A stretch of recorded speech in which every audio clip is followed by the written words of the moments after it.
Il est 9h30 à Nzakarangbonga, à Bassa et à Mobaïmbongo. Bienvenue à vous, mesdames et messieurs, vous regardez Kiosque. Nous sommes dans les Nord-Ubangui, c'est la grande province de l'ex-maréchal Mobutu du Zaïre. Bienvenue à vous. L'actualité, elle est 100% politique. Ce matin, Mbosso, mission accomplie pour son bureau. La validation, si vous voulez bien, passez-moi les termes, l'entérinement de Denis Kadima et les autres membres qui composent et le bureau et la plénière de la Commission électorale nationale indépendante. Il reste 3 postes à pourvoir pour les FCC, la deuxième vice-présidence et le poste de questeur et un autre poste pour la plénière issue de l'opposition. Ça fait au total 3. Débat général qui quitte maintenant les institutions pour la rue. D'abord, l'ensemble pour la République, les partis de Moïse Katumbi en réunion des crises déjà à Lubumbashi, peut-être aussi à Kinshasa. Ensemble qui s'est dit n'est pas été concerné par cette désignation. On parle de la supercherie du débauchage, tout comme Fayoulou, silence radio, parce qu'il y a un délégué de la dynamique pour l'opposition qui est à la plénière. Du côté MLC, c'est Pascal Lipemba, un ancien du parti qui a commencé le mouvement avec Jean-Pierre Bemba. On en parlait tout à l'heure. Denis Kadima, pour quel processus électoral? On va voir. Les chefs de l'État est censé, peut-être ou pas, prendre une ordonnance pour entériner ce qui a été fait à l'Assemblée nationale le week-end. Jusque-là, les CC et l'Église catholique n'ont pas encore pupé mot. Processus électoral, une question de confiance, les analyses, doublées des commentaires des professionnels des médias. Il fait son comeback dans cette émission. Il s'appelle José Adolphe Voto. Il est patron de CKTV, une chaîne sœur. Monsieur Voto, bonjour. Bonjour. Caribou ou Kiosque. Merci beaucoup. Allez, merci à vous. Deuxième invité, il s'appelle Walter Couille, il est de Top Congo. Walter, bonjour. Bonjour Serge Kabongo. Bienvenue à vous. Merci beaucoup. Très content de retrouver les professeurs. Très content, ça fait longtemps.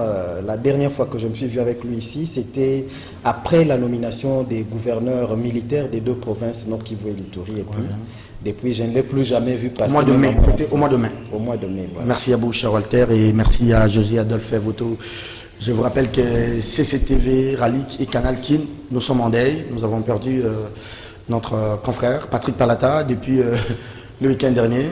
Qui est réellement Patrick Palata? Je vous dis que c'est lui, le géniteur de cette émission, Kiosque.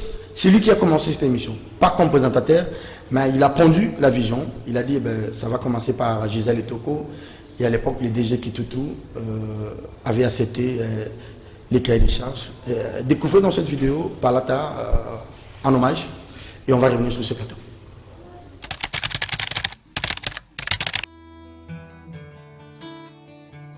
Non, en fait, nos prisons sont pratiquement des boîtes, moi j'appelle ça, j'ai déjà dit, j'ai eu l'occasion de le dire, c'est quand même dommage quand on incarcère quelqu'un, l'idée qu'il change. Mais à voir comment fonctionnent nos prisons, on ne peut pas dire que c'est pour changer. Si quelqu'un change, c'est peut-être par peur. Mais seulement, il faudrait que les gens soient convaincus. Dans nos prisons, on entre type pickpocket, on en sort bandit des grands chemins. On entre innocent, on en sort révolté. Aucune politique, alors pour arriver à changer les gens, rendre les gens responsables. Quand on mélange déjà des brigands, des innocents, des trucs, tout le monde est mélangé, c'est-à-dire que trop facilement, celui qui est allé braquer une banque va raconter ça à celui qui a volé un stylo, et celui qui a volé un stylo cherchera à braquer une banque demain. Il n'y a rien, il n'y a aucune politique d'insertion et de réinsertion dans la société et du changement. Ça, c'est vraiment dommage. Alors, vous comprenez que quand on arrête quelqu'un, le lendemain, il rentre et tout ça, ce n'est pas correct. Et surtout pour les journalistes, je crois que leur place n'est pas en prison parce que un journaliste qui est corrigé par ses pairs est mieux outillé, il ne revient pas. Mais remarquez tous les journalistes qui ont été emprisonnés, quand ils sortent, ils deviennent encore plus endurcis. Donc c'est dire que nos prisons ont encore du chemin à faire. C'est vraiment des boîtes à pouvoir, ce sont des couloirs de mort plutôt que des centres pénitentiaires et des rééducations.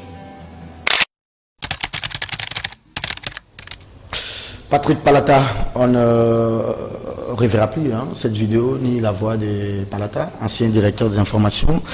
ancien directeur provincial du CCTV et de Radio Liberté dans les Congo central, M. Voto. C'est bien dommage, c'est regrettable. Nos condoléances à toute la famille communicationnelle, mais aussi à la famille biologique de l'illustre disparu. Nous pensons qu'il a travaillé, il a laissé un souvenir.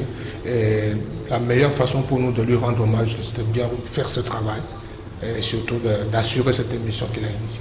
Mais vous savez que deux émissions il a initiées, d'abord Kiosque et puis Polélé à l'époque, ça faisait débat dans la ville ici. Et je me rappelle que Palata, une question qu'il avait posée à Bemba, à l'époque c'était Palata, c'était Solange Koualé et je crois Ndeko Basile sur comment il a parlé de sorte de militaires. Semble-t-il que c'était l'élément déclencheur de la guerre entre Bemba et Kabila à l'époque. Ouais. Donc c'est quelqu'un qui avait le courage de ses idées. Et la preuve, c'est que les émissions qu'il a pondues, c'est des grandes émissions qui sont restées juste aujourd'hui. Mais aussi, malgré sa position, il n'avait pas froid pour poser des questions pertinentes, pour faire son travail de journaliste. Il a fait la prison, il était à la prison militaire d'Indolo, arrêté à l'époque. Semble-t-il qu'on a dit de lui, comme journaliste, qu'il était proche du général Faustin Mounene à l'époque, mais comme journaliste, nous avons droit de parler avec toutes les tendances politiques et toutes les tendances, que ce soit la branche militaire ou la branche insurrectionnelle, comme journaliste. Mais c'est ça le problème, parfois, le courant aujourd'hui de journalistes qui portent l'étiquette de parti politique. On ne sait plus faire le distinguo entre un journaliste et ce qu'on appelle un communicateur ou membre d'un cabinet politique en tant qu'attaché de presse ou conseiller en communication. Mais je crois aussi qu'il faut que l'opinion comprenne que la plupart des médias au Congo sont initiés par des hommes politiques. Il y en a beaucoup. Mais quand on vient comme journaliste, on fait son travail de journaliste. Il faut faire la part des choses. Sinon, on est partisan. Et tous ceux qui travaillent, je prends l'exemple de CCTV, de Canal King, tout comme d'autres médias créés par des hommes politiques, ne sont pas de ces partis politiques. Ils sont journalistes. Il faut les tolérer. Parfois, lorsque je vous attends faire des analyses, et parfois les gens ne comprennent pas. Il faut votre travail de journaliste. Il faut que les gens comprennent qu'on n'est pas forcément membre d'un parti politique lorsqu'on travaille dans une chaîne initiée par un homme politique. Mais j'aimerais rappeler que ça ne pose pas de problème ni au MLC ni à Jean-Pierre Bemba. Parfois, il nous laisse libre option. Hein. Vous êtes patron de CKTV, mais je ne sais pas si Bemba vous a dit de dire à vos journalistes de faire des analyses attendant à tel. Moi, je n'irai jamais. Non, mais il est obligé de lors qu'il a pris l'option de travailler avec les professionnels. Et je crois que c'est la meilleure façon, je dis toujours Jean, c'est la meilleure façon d'aider un homme politique, que de faire correctement son travail avec objectivité. Parce que les gens qui nous suivent, pour la plupart, par exemple, une émission comme Kios, c'est des intellectuels. Ce n'est pas des gens qu'on peut mener à bateau. Donc quand vous êtes là à manipuler les gens, à faire du dialogue, finalement les gens comprendront que c'est tout sauf du journalisme. Merci beaucoup, professeur José Adolphe Voto-Wali. Un mot sur Palata, vous l'avez connu? Un mot, je l'ai connu personnellement. J'ai lui rendu visite une fois, mais malheureusement, on ne pouvait pas entrer en prison. Mais à part ça, il a aussi eu des amis avec l'ancien gouverneur du Congo central. Mais en lui, je félicite ce courage de braver là où certains peuvent se taire. Même devant la force financière, il sait maintenir ses idées. C'est vraiment quelqu'un qu'on perd très jeune. Nous le regrettons, mais il a fait sa part. La meilleure façon, comme le prof le disait, de lui rendre hommage, c'est de continuer ce que nous sommes en train de faire. Très bien, merci Wali. Mais j'aimerais quand même, d'une manière, comme on dit, insidieuse, introduire ce débat, peut-être qu'il n'en est pas un. Nous, professionnels, nous sommes un peu certains en détachement dans des cabinets politiques. Pourquoi on ne s'assume pas? On peut faire l'autocritique sur le plateau ou bien publiquement. Je suis quand même ahuri. Moi, j'étais dans un cabinet. À l'époque, j'ai démissionné parce que j'avais compris que c'était incompatible d'être conseiller d'un ministre en fonction, conseiller et en même temps rester journaliste. Pourquoi on ne veut pas s'assumer? C'est le prof qui a, sans vouloir le dire, qu'il a dit de manière un peu laconique là. Il a soulevé ce débat, je me rappelle encore en son temps, il y a quelques mois passés, quand on a vu Eliezer Tamboué animer des émissions. On a tiré sur lui. Voilà, on lui a dit, mais tu étais journaliste? Il dit non.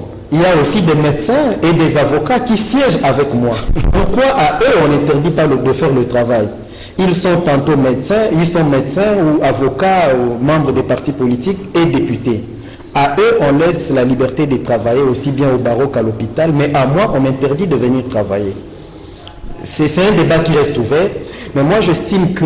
pour des questions d'éthique, je suis engagé dans un parti comme les Palous, parce que je me sens très proche du Palou. Moi, je dois vous le dire. Quand tu es engagé, Palou, dites-moi, je suis député élu, ou je suis membre du Palou. En même temps, je dois présenter une émission en face de quelqu'un qui n'est pas de la famille politique du Palou ou du regroupement proche du Palou. Quand je lui pose des questions, quand il répond, quand il attaque, c'est une question aussi d'éthique. Non, pour raison d'éthique, dans un débat autour du Palou, en tout cas, vous ne pouvez pas venir vous présenter comme journaliste parce que vous êtes déjà partisan. Mais si c'est un autre débat d'ordre général, je comprendrai. Mais quand on parle, par exemple, on le voit régulièrement, une question, vous appelez un journaliste, mais on sait que, par exemple, qu'il est communicateur d'un parti politique ou communicant, comme c'est en vogue aujourd'hui, de l'Union Sacrée ou du FCC, il vient, il parle, mais à lire, nous suivons régulièrement. D'ailleurs, nous sommes consommateurs. Non, ce n'est pas objectif. Vous tapez à côté parce que quand on est communicateur, l'objectif c'est de polir ou d'embellir l'image de la personne ou de l'organisation pour laquelle vous travaillez. Vous n'êtes pas là pour être objectif. Le travail ou votre job, c'est de faire en sorte que l'organisation pour laquelle vous prestez, son image soit très bonne à l'endroit de la population ou de l'opinion publique. C'est ça le travail. Moi, je n'ai jamais eu ma langue en poche. Je dois dire des vérités. J'ai vu Eliezer présenter l'émission, j'ai vu Papa Molière présenter l'émission, j'ai même vu le week-end Louis-Dor Balekelaï, qui était notre chouchou, qui était notre modèle à la RTGA, tout comme dans d'autres médias, Congo Web. Il a été élu et invalidé sur la liste du FCC, PPRD, qui a quitté, qui est maintenant au FCC, mais qui présente l'émission chez Kimbuta, Kin 24. J'ai même fait la capture, je me suis dit, ben, le métier c'est... Nous nivellons vers le bas. Hein. Bon, c'est pourquoi on disait les états généraux doivent se tenir. On dit les moyens. Chaque fois que les gens veulent se réunir pour réfléchir, on soulève toujours ce problème de moyens. Apparemment, comme si nous sommes incapables la question est de réfléchir l'autorégulation ou au niveau de la régulation. Non, il faut, on doit migrer vers ce que l'on appelle la responsabilité des médias. Les gens, on ne doit pas tout le temps courir derrière nous avec des bâtons comme au temps de Mobutu. Non. Sous d'autres cieux, d'ailleurs, il n'y a pas un ministère des médias.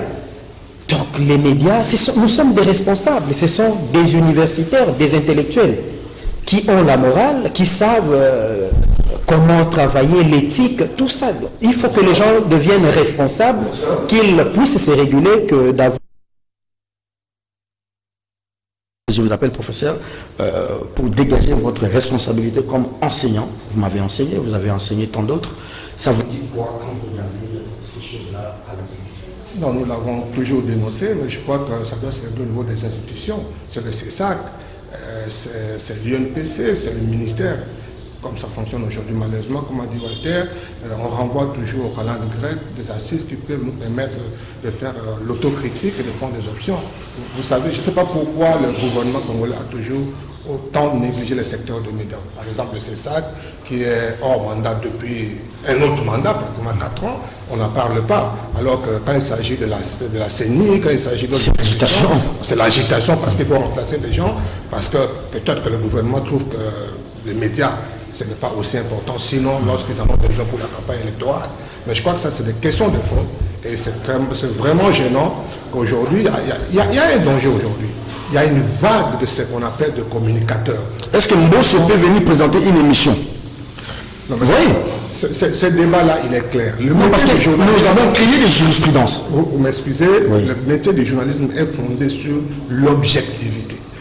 On ne peut pas confondre le travail du journaliste avec le travail des médecins. Lorsqu'un médecin fait son travail, il n'est pas tenu par l'objectivité. C'est-à-dire son objectif, c'est soigner le malade, qu'il soit de tout bon. Et même une objectivité subjective. Et le médecin prête serment. Quel que soit les pays où les camps se trouvent, les malades qui se présentent à lui, il ne demande pas sa race, son origine, il le soigne. Je prends les avocats, c'est compris que quand un avocat défend quelqu'un, il se déploie corps et âme pour que cette personne puisse gagner le procès, même s'il sait qu'il a tort.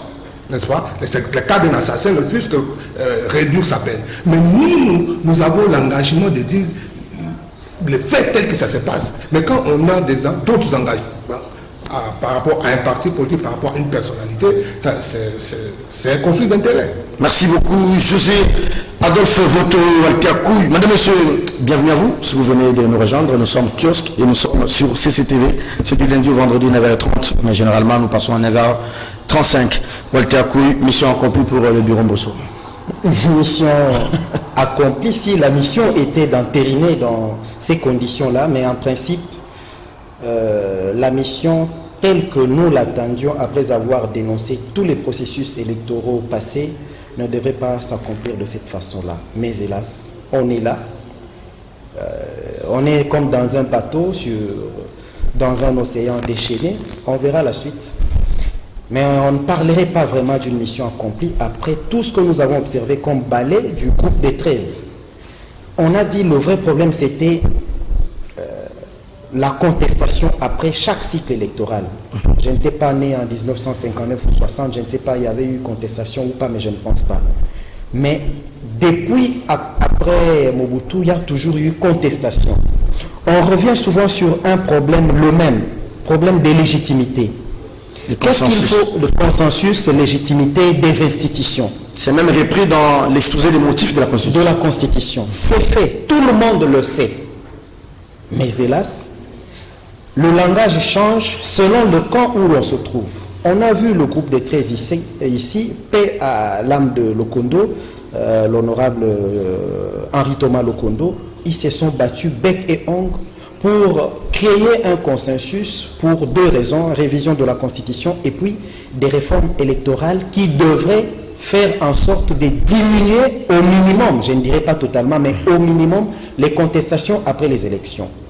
C'est pour ça d'ailleurs que j'ai suivi les gens ensemble disent que c'est aussi l'une des raisons pour laquelle ils avaient poussé ou soutenu la création de l'Union sacrée. Mais est-ce qu'aujourd'hui on peut dire qu'on est satisfait du travail fait? Je pense qu'on n'est pas satisfait. Vous avez vu ce qu'il y a eu comme tohu-bohu, comme bronca à l'Assemblée nationale. Ça ne devrait pas se passer de cette façon-là. Surtout pas sous le régime de Félix Tshisekedi. L'UDPS a été plusieurs fois victime des tripatouillages, des cafouillages, des débauchages, des élections.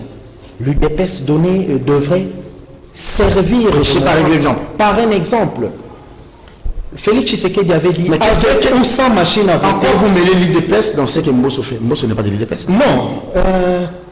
Le président, bon, je sais qu'il n'a pas encore pris l'ordonnance, mais comme garant du bon fonctionnement des institutions, il peut recadrer parce que quand il y a déjà contestation, qu'on le dit, la contestation, c'est pas seulement quand les gens marchent et qu'il y a mort dans la rue qu'on dira que non, les gens n'en veulent pas, non. On ne doit pas toujours mourir pour défendre une cause. Pour faire l'économie. Mais quand les gens parlent, il faut faire l'économie des morts. Quand les gens parlent, quand les gens contestent. J'ai pris un exemple, je parlais avec quelques amis, je leur ai dit, voyez un peu la petite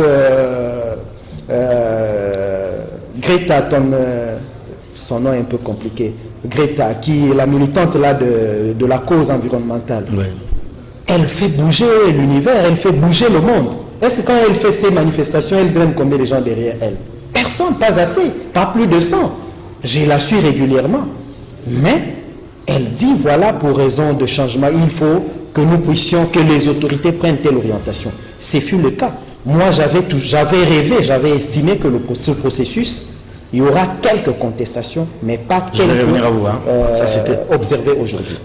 Préparez déjà la question sur la suite du processus. Je disais à l'entame de l'émission, les élections, c'est d'abord une question de confiance.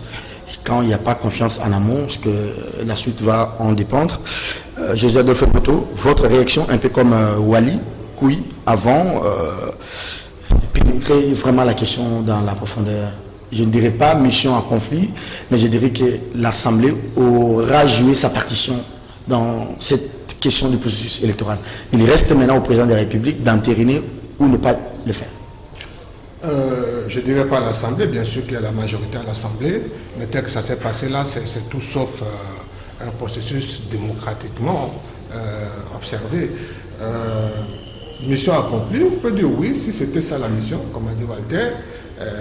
Mbosso, il est politique, on a vu le revirement du FCC vers l'Union sacrée, et c'était ça la mission qui lui a été confiée. Sinon, c'est une mission accomplie. Mais si c'est par rapport à l'intérêt de la République, à la mission que la Constitution a confiée à l'Assemblée nationale, je crois qu'il y a à redire. Parce qu'aujourd'hui, tout le monde regarde le président de la République, comment il va réagir. Va-t-il réagir en homme d'État, garant du bon fonctionnement des institutions? Homme d'État, qu'est-ce que vous insinuez dans ce que vous... Quel est le contenu que vous donnez à ces concepts homme d'État? Un homme d'État, c'est celui qui voit l'avenir d'un pays, qui a la vue sur le long terme, qui voit l'intérêt de la nation d'abord. Et un homme politique, c'est celui qui voit les élections, les prochaines élections.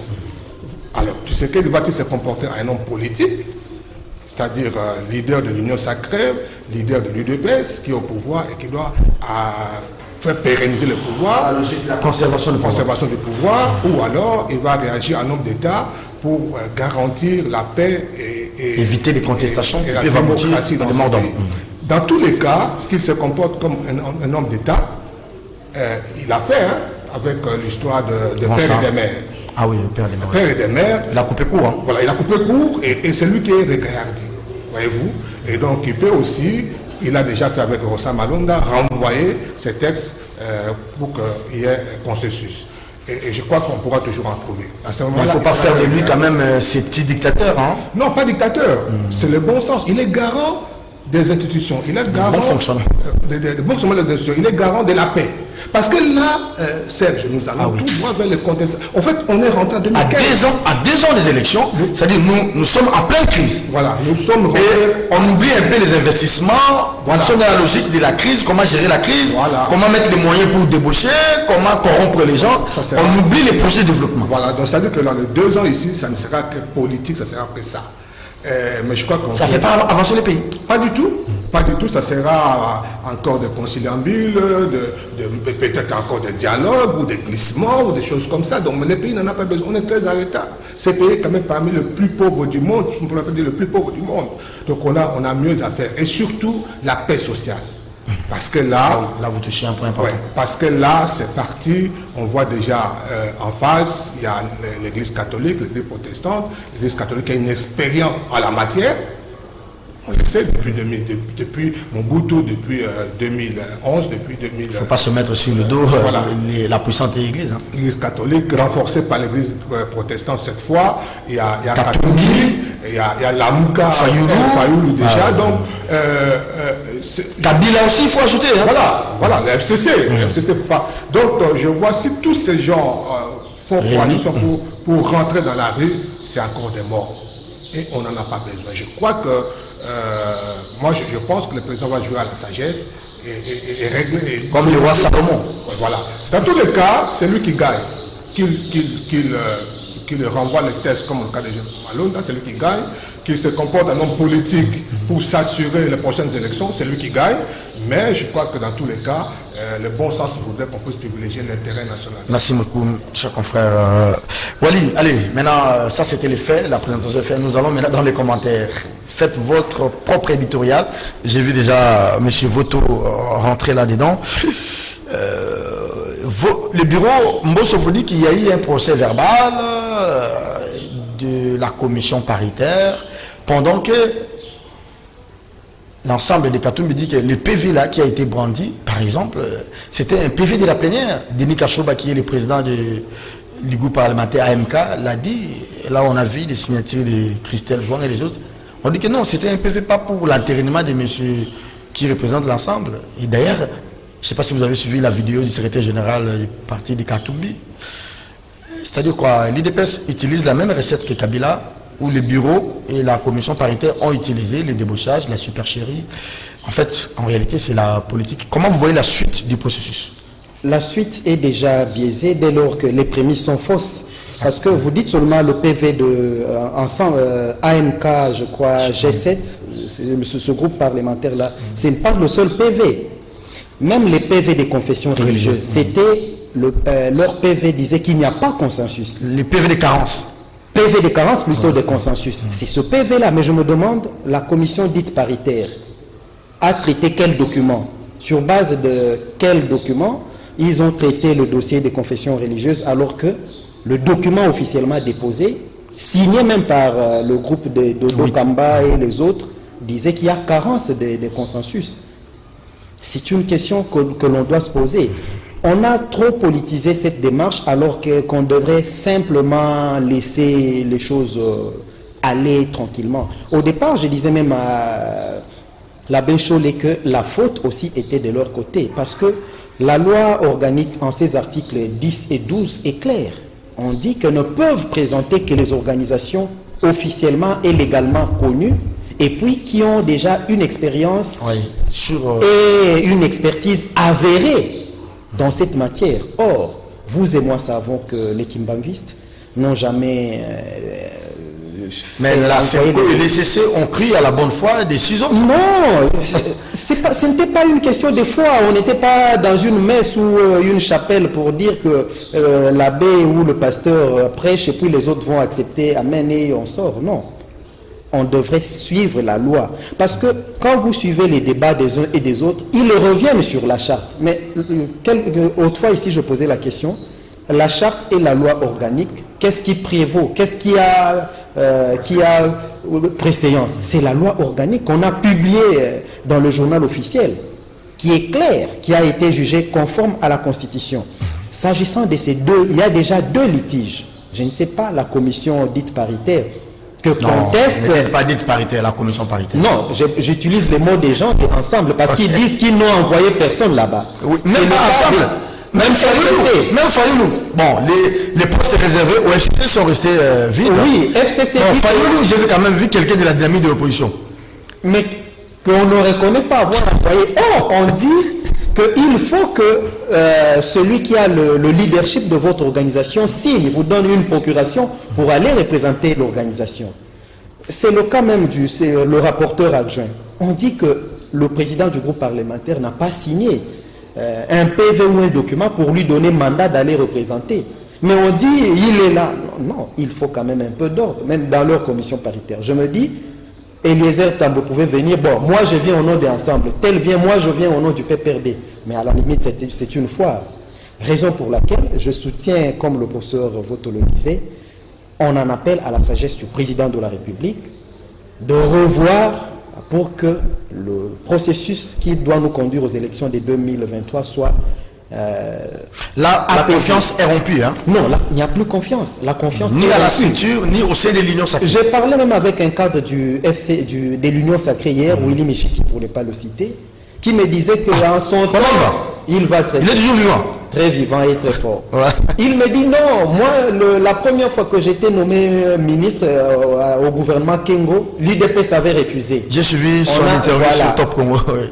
Le président avait pris une ordonnance, on avait laissé 4 postes vides. Et puis, on a voté par la suite. Je lui ai même dit, mais vous avez condamné ça sous Mobutu, même sous Kabila. Aujourd'hui, vous prenez la même recette que vous justifiez que non, c'est faisable, ça s'est déjà fait. Or, tout le temps qu'on a contesté... On dit qu'il n'y a pas de moralité en politique au Congo, semble-t-il. Malheureusement. Parce que vous n'avez pas une opinion publique forte. Malheureusement. À la limite, maintenant, moi, je voudrais aller d'une façon forte. Terminer par là. Que ceux ensemble prennent ses responsabilités, de se débarrasser de ces gens. Ben justement, c'est ça. De se débarrasser de ces députés. C'est ça la question. Alors, c'est simple. Nous entrons dans l'autre aspect.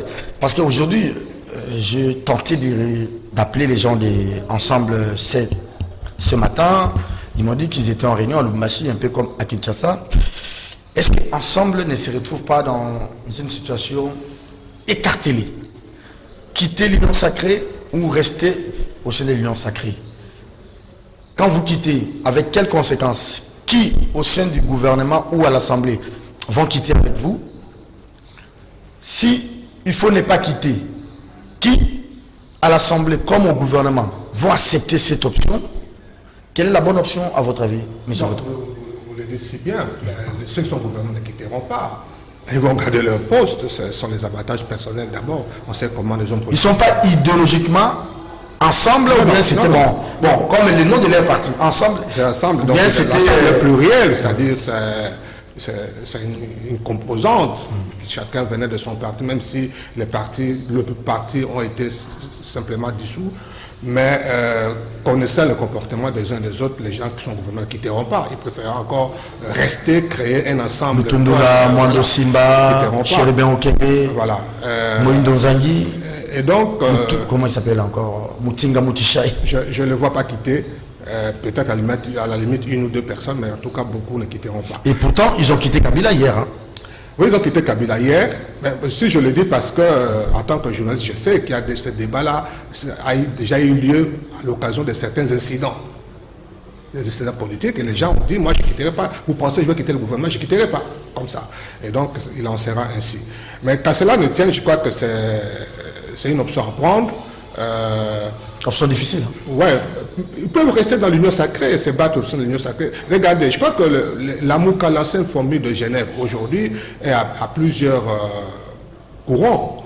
Et ça, c'est parce que chacun a préféré, chaque parti, chaque leader a préféré garder sa liberté d'action contre de ses objectifs. Est-ce que, donc, professeur, ouais, ce que Tshisekedi a fait subir à la Mouka, Grand Ensemble, les gens de Katumbi pensaient que Tshisekedi avait changé pour venir encore mettre de l'eau dans son moulin afin de se débarrasser des Kabila. Non, mais finalement... l'homme n'a pas changé? Non, on n'a pas changé. On ne change pas la méthode qui gagne. Ça a profité. Non, on ne change pas la méthode qui gagne. On est en politique et donc la méthode qui a permis que ce pouvoir-là se stabilise. Je crois que... on ne va pas leur demander de faire autrement. Mais sinon, c'est la même à la place de Félix de Tshisekedi fils ferait peut-être la même chose. Ils seraient tentés de faire la même chose, mais seulement je parle République. Quel est le sort de la République dans tout ça? C'est qu'à un moment, on va encore descendre très bas, il y aura des morts, parce que ça c'est inévitable. On a vu ici avec l'affaire Ambongo. C'était un test. On a vu comment les jeunes de l'IDPS ont traité le cardinal. Jusqu'à aller voilà. Et donc, aujourd'hui, si l'Église catholique doit s'affronter avec l'UDPS ou avec l'Union sacrée, je crains qu'on puisse connaître les pires. Est-ce que l'Église, c'est-à-dire l'ECC et la SENCO vont pouvoir laver l'affront? C'est-à-dire, c'est déjà un échec face aux 6? Je ne pense pas. Je ne vois pas l'Église. Est-ce qu'elles doivent considérer ça comme un affront? Alors comment Oui, c'est vraiment un affront. C'est vraiment un conflit qui est déclaré. Et l'Église catholique qui sait faire des choses avec méthode va prendre son temps et va commencer petit à petit à digérer ça. À digérer et puis à monter. Comment répliquer hein? Oui, parce qu'on a déjà connu ça. On a connu ça sous Mobutu, on a connu ça avec Kabila, et je crois que c'est pas aujourd'hui qu'il en sera autrement. En fait, vous l'avez résumé peut-être dans votre première intervention, c'est-à-dire on est vraiment dans des contestations préélectorales.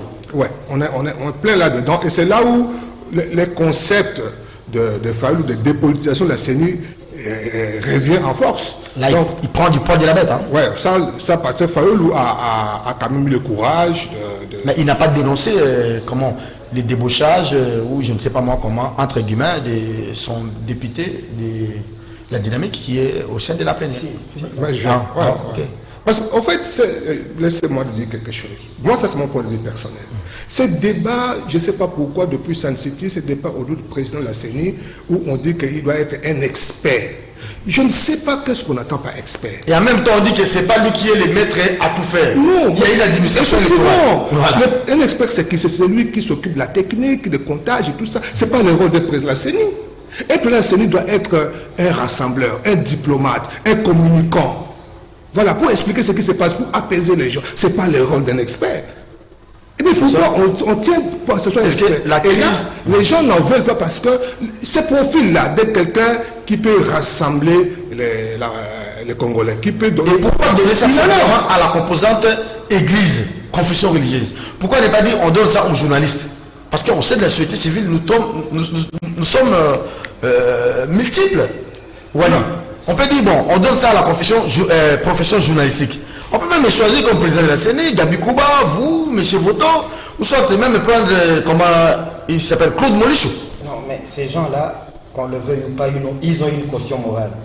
On peut les contester, on peut dénoncer la pédophilie, on peut tout dénoncer dans nos églises, mais à chaque fois qu'il y a problème, on recourt encore vers eux. Mais Mbosso qui fait ça, il est catholique, il prie chez les catholiques, ça fait plus de 50 ans. Mobutu était un fervent catholique. Mais on sait comment il a traité l'église catholique en son temps.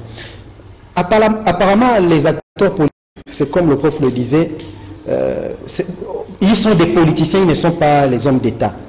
Parce qu'ils voient leur intérêt immédiat. Ils ne voient pas qu'est-ce qu'ils vont laisser à la progéniture, à notre pays. C'est ça la vraie difficulté. Or, quand l'Église catholique a commencé les démarches avec les CC, l'objectif c'était de minimiser les contestations. C'était de faire en sorte que, du moins, même Fayoulou se retrouve. Parce que quand vous lisez... Mais Fayoulou se retrouve aussi. Il a un membre à la plénière. Non, il a quand même, disons, Devos Kitoko avait déjà exclu la personne qui a été désignée, parce que depuis longtemps, il a même justifié à une correspondance. Ça date d'ailleurs des véhicules palissades. Voilà. Donc, on pouvait donner à la société civile, journalistes, ordre des médecins ou des avocats, mais il fallait que la personne qu'on nomme soit la personne qui n'est pas une personne qui apporte l'attention ou la méfiance. Parce que déjà, les deux Kadima cristallisent l'attention. La personne de Kadima est à la base des contestations, déjà avant même le processus. Je ne voudrais pas... Si vous étiez membre d'ensemble, si vous étiez Katumbi, mettez-vous dans la peau de Katumbi ou dans la peau de Salomon Kalondaïdi, vous orienterez la réflexion dans quel sens aujourd'hui? Quitter ou pas quitter ou combattre à l'interne? Parce qu'au MLC, il n'y a pas de discours. Au MLC, on fait avec. Allez, non, au jour d'aujourd'hui, pour que ce pays change, il faut qu'il y ait cohérence dans la façon de faire la politique. Au jour d'aujourd'hui, moi je suis parmi les rares qui félicitent Joseph Kabila avec les gens qui lui sont restés fidèles. Du moins, il sait qu'avec ceux-ci, je peux avancer sans subir d'autres défections majeures. C'est le cas de l'UDPS qui a beaucoup perdu. Moïse Katumbi aujourd'hui Bemba a beaucoup perdu. C'était d'ailleurs le premier après les élections de 2006. C'était le premier après l'UDPS. L'UDPS était après l'arrivée de la vague de Kametatou, Antoine Gonda, Thomas Louaka, François Mwamba, le Boussa, Sesanga. Le MLC a perdu une crème importante. Mais du moins aujourd'hui, Bemba sait qu'il a du moins des lieutenants qui lui sont fidèles, avec lesquels il peut avancer sans penser à tel ne va pas me quitter demain ou le lendemain. C'est le cas de l'UDPS. Aujourd'hui, moi, je voudrais que ensemble, laisse partir ces gens-là. Du moins, aux prochaines élections, nous aurons une cohérence. On saura voir que Kabila, voici ses hommes. L'UDPS, pas du Coq-à-l'âne, mais je parlais avec le secrétaire général adjoint de l'UDPS en charge des questions administratives, qui m'a dit clairement ceci hier. Nous, UDPS, nous allons nous battre pour avoir la majorité absolue aux élections de 2023. Si pas absolue, du moins une majorité relative. C'est-à-dire avec des alliés? Non, sans alliés. Non, seulement UDPS. Ah bon? Faire ne fût-ce que 150 ou 200 députés et nous n'aurons pas assez de peine à nous battre pour créer des coalitions. Même du fort de Kabila, Kabila n'a jamais eu plus de 100 députés. Oui, c'est difficile. Par rapport à notre système électoral. Oui, raison pour laquelle d'ailleurs, moi je suis parmi les gens qui veulent que nous ayons des grands ensembles, 3-4 blocs plutôt, comme ça nous avons la lisibilité. Mais est-ce que vous ne craignez pas? Parce que je me dis par exemple que cette loi Tiani avec Ntingi Pouloulou, elle est peut-être mise au fourreau. Aujourd'hui, on ne sait pas débattre de ça parce qu'on n'a pas une majorité confortable. Ça peut s'éclater à tout moment. Et qu'est-ce qui ne vous rassure pas que demain, si l'UDPS a cette majorité relative ou majorité absolue, elle peut encore... Non, le président de la République n'a pas lu seulement les députés de l'Union sacrée, mais tout ce qu'il y avait comme contestation au niveau de l'opinion nationale. Et parce internationale que aussi, c'est mais qu'est-ce que vous dites que demain, quand fort de sa majorité... Non, c'est un socialiste. C'est un progressiste. Moi, je ne le vois pas traverser, devenir un radical ou un extrémiste jusqu'à ce que... Professeur, il reste 4 postes à pouvoir, je crois. Non, 3 postes. Vous avez des vice-présidentes, vous avez le poste de questeur et un membre de la plénière. C'est comment on va combler ce vide-là? Bon, je ne vois pas le président signer l'ordonnance. Normalement, la série sans qu'on puisse conduire en partie là. On va encore déboucher au sein du FCC. Je crois que s'il reste dans la logique jusqu'au boutiste, on va débaucher, on va trouver des gens qui sont prêts à prendre les postes, il y en a. Alors maintenant, pour quelle solution, pour quel remède, pour quelle finalité? Pour le forcing, pour s'assurer de maîtriser les élections demain. Si c'est ça la logique qu'ils vont y aller. Alors l'objectif c'est de maîtriser ou bien c'est de résoudre les problèmes sociaux? C'est ça que j'ai dit au début. Ou soit on a un homme d'État, on veut servir son pays, sa nation, servir les générations à venir. On ne voit pas d'abord les élections. Ou on voit les élections prochaines. Et regardez, qu'est-ce qui va se passer? À partir d'aujourd'hui, le gouvernement ne va plus travailler. Les gens ne vont plus travailler jusqu'aux élections. Professeur, alors, en cas du mouvement d'ensemble officiel, est-ce que le problème des Katumbi aussi, c'est pas que en même temps, il a réuni tous les partis, il fait un peu un monstre politique. En même temps, il a laissé chaque parti politique jouir de son autonomie et peut-être s'engager politiquement. Il y aura peut-être un remaniement au cas où, ensemble, prenez l'option de quitter l'union sacrée. Bien sûr, si on prend cette option-là, il y aura réajustement. Mais ce n'est pas parce qu'Ensemble a réuni plusieurs partis politiques qu'il y a des fissures, non. Le MLC, c'était un parti très soudé autour de son leader, mais les gens partaient. Mais c'est quoi le problème? C'est, au fait, ce qui choque l'opinion, c'est qu'on a érigé la corruption. On fait du kabylisme sans Kabila. C'est la corruption, pas seulement Kabila, c'est depuis toujours. Vous savez que Mobutu l'a fait à l'IDPS aussi, hein. C'est depuis toujours. Même avant Mobutu. Les Kibasa, les Faustin Birindois, les Ngouz Cariban. Même avant Mobutu. Donc en fait, on n'est pas avancé dans notre politique. Pas du tout. C'est ce que vous avez il y a 30 ans. Est-ce que vous savez que pour l'élection du président de la République en 1960, du Premier ministre, l'argent a circulé? Ça, on n'en parle pas beaucoup. Donc, la corruption dans la politique congolaise est devenue endémique. C'est l'ADN. Et aujourd'hui, ça ne choque personne. À chaque échéance, on parle de corruption. Avec Kadima, on a parlé de corruption. Même ici, avec le vote d'avant-hier, on a parlé de corruption. On a donné des chiffres qui ont circulé. Mais à ce moment-là, aucun procureur de la République ne se soucie. Mais le président avait suspendu l'installation du Sénat sur base des soupçons. Et voilà. Pour à chaque séance, on parle que corruption. Malheureusement, il n'y a personne qui veut rétablir la vérité, essayer corruption, dénoncer et réprimander. Et donc, la corruption devient pour nous une méthode, voilà, une méthode politique. C'est ça le problème. Allez, mesdames, messieurs, l'émission est terminée. Hein. En perspective, si je me donne le luxe de résumer les invités, avec toute modestie d'ailleurs, cher Walter, parce que on est en pleine crise. La crise est là. Est-ce qu'elle est évitable aujourd'hui? On peut réparer? On peut réparer. De quelle manière? Le président n'a pas encore pris l'ordonnance. C'est de faire comme il a fait avec Mabunda, au temps de Mabunda. Mais les confessions religieuses ne se mettront jamais d'accord. Non, ce qu'il faut faire, je ne voudrais pas mener une réflexion ethnocratique. Il faut mettre Kadima de côté. Il n'y a pas une personne qui soit indispensable. C'est un visage qui cristallise encore des... Lumumba est mort, Mouzé est mort, le Congo continue d'être là. C'est un visage qui cristallise. Qu'on mette Kadima de côté. D'ailleurs, il avait dit... On a dit ça des Nanga, on pensait que Nanga allait proclamer... Excusez-moi. On pensait que Nanga allait proclamer Chadari, mais Nanga a proclamé tu sais dire? Serge Kabongo, c'était ça, mais on a plusieurs fois dit ici qu'on ne refasse pas ce qu'on a fait dans le passé. Qu'on crée qu'on recrée un petit climat de confiance afin que le processus soit le plus crédible. Et aujourd'hui, c'est de faire en sorte qu'Ensemble envoie ces gens à lui et pas les gens que les autres choisissent pour lui. Et qu'on mette de côté Denis Kadima. Même pour son honneur. l'IDPS, ça n'en souffre rien. On a envoyé un rapporteur de l'IDPS sans l'aval de Sami Badibanga. Kalamba. Voilà, c'est pourquoi, même pour son honneur lui-même, on nous dit qu'il a travaillé longtemps à l'extérieur du pays. Moi, j'ai cru qu'il avait changé, qu'il ne s'accrocherait pas. Même pour raison de dignité pour lui-même, les gens crient, mais est-ce que c'est le seul emploi de sa vie, comme il a du travail ailleurs? Et il n'a qu'à démissionner et partir.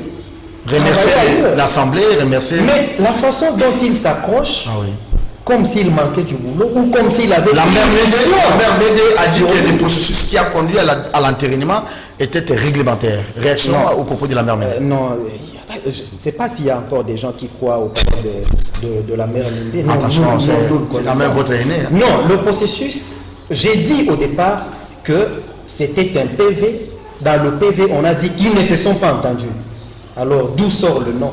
Parce que celui qui allait déposer le nom n'a pas qualité pour déposer le nom. Je ne sais pas si vous avez vu la lettre du chef de l'État circuler les réseaux sociaux. En fait, ce sont les mêmes éléments. Hein. Mêmes éléments, malheureusement. Je ne sais pas comment il va se départir, comment il va, pour ne pas dire, il va il doit se comporter comme un homme d'État, c'est le souhait. Parce qu'il avait dit en 2000. Même devant Marius Munga, il a dit qu'il ne sait pas prendre parti pour le groupe des deux. Non.